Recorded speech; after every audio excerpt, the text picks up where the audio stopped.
Joining me now to discuss is Congressman Roger Williams. He chairs the House Committee on Small Business.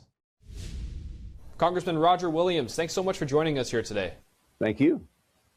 Now, tell us what prompted you to have this recent hearing we just had, combating the CCP's threats to America's small businesses. What kind of impact is this having on everyday Americans?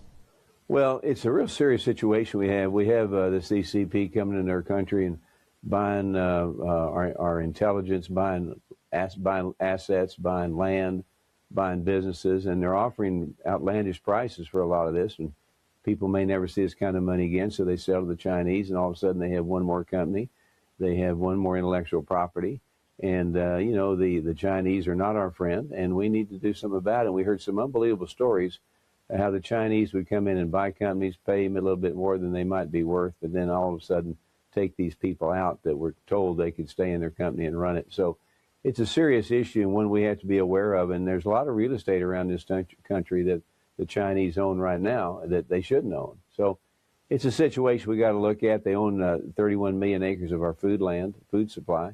So we've got to fix it. We've got to be aware, and at the same time create a business situation in America like we have with President Trump that has lower taxes, less regulations, so people don't have to sell. They can build a business and pass it on to their family and not have to sell to the Chinese for equity. Right, and these aren't just regular Chinese people. These are agents from the Chinese Communist Party we're talking about. But even for the Chinese nationals here in the U.S., according to a 2017 national security law, they are used by the CCP to be agents. If upon request, they have to turn over any data to authorities. But one of the witnesses we heard in that hearing, Sean Murphy, shared how a Chinese-controlled entity ultimately forced his company out of its own project. Let's take a look. It was lawfare, and effectively they were mocking us and our judicial system. They hired 6 law firms, 2 in New York, 1 in Los Angeles, and 3 locally in Cheyenne. And they exploited relationships between their Wyoming lawyers and Wyoming state legislators. Congressman, this is obviously ultimately the CCP weaponizing the U.S. legal system against Americans. What kind of tools would be available for small businesses so that they can remain competitive? Well, I think that, you know, that's the thing. Small business has a disadvantage because they can't hire a lawyer. They don't have the money for the lawyers and representation. And I think one of the best things we can do, quite frankly, as I said earlier, is to let businesses make money. I mean, we're on the right track now with the Trump tax cuts, but let these businesses make money so they don't have to sell out in need and so forth. But we have to be aware of what these people are doing. We have to come up with something that protects our intellectual property and our real estate from the purchase of these Chinese. And that's what we're doing to discuss in Congress, is how can we do it, but also be fair about it to the landowners. Another witness spoke on why this is such a pressing issue. Let's roll that clip as well. What appears purely commercial today may become critical to national security tomorrow. They can emerge through investments, supply chain exposures, intellectual property theft, or commercial relationships that appear beneficial at first but create long-term strategic vulnerabilities. For many small businesses, the threat does not present itself as coercion. It presents itself as an opportunity. Congressman, do you have a real-life example here that demonstrates this? What would it empower small businesses to identify these opportunities as threats?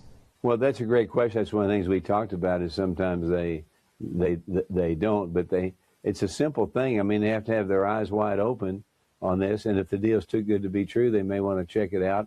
But mainly, the fact of the matter is it may be too good to be true, but also they are squeezed out and they lose any equity in the company they have, or losing the opportunity to manage it, as many cases are told. So it's taking your time. It's to sort through possible a lie, sort through something that could be, like I say, taking their livelihood away, not realizing it, thinking that they still had a stake in it, and making sure that people, again, I get back to this is important, that we allow businesses to make a lot of money. Because they make a lot of money, they may not need to sell, and they can build equity and pass it on their generation. It can be a generational gift to their kids. That's right. You know, one major point here that arose is that the economic security is national security. We've heard that over and over again from the administration, but let's take a look. It's no secret that the PRC's dominates the supply chain for important items like pharmaceutical precursors, which we saw on full display during the COVID pandemic. Why it is in our national interest to onshore manufacturing for strategic techs and their parts. The total amount and value of the rare earth minerals we import is less than the price of an F-35, and yet it supports more than 20% of American economic activity. If you take pharmaceuticals, 90% are fermentation-based API, that is, antibiotics are made in China. Congressman, what actions is your committee, as chairman, considering to address this concern?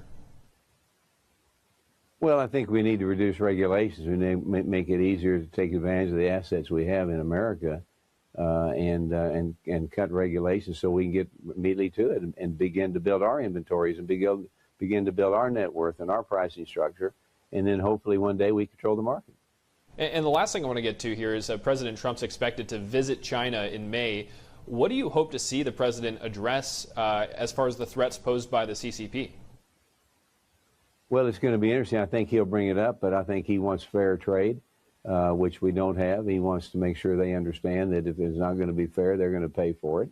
He also needs to remind China that we are becoming to take the lead in a lot of the areas that they have been in leadership on. So I think he's going to have a great chance, as he does so well, to sell the American economy to them and let them know they got a competitor that can stay with them and can beat them. And we want fair trade, and if we can get that, the world will be a lot better. All right, Congressman Roger Williams, thank you so much for sharing your insights with us today. Thank you.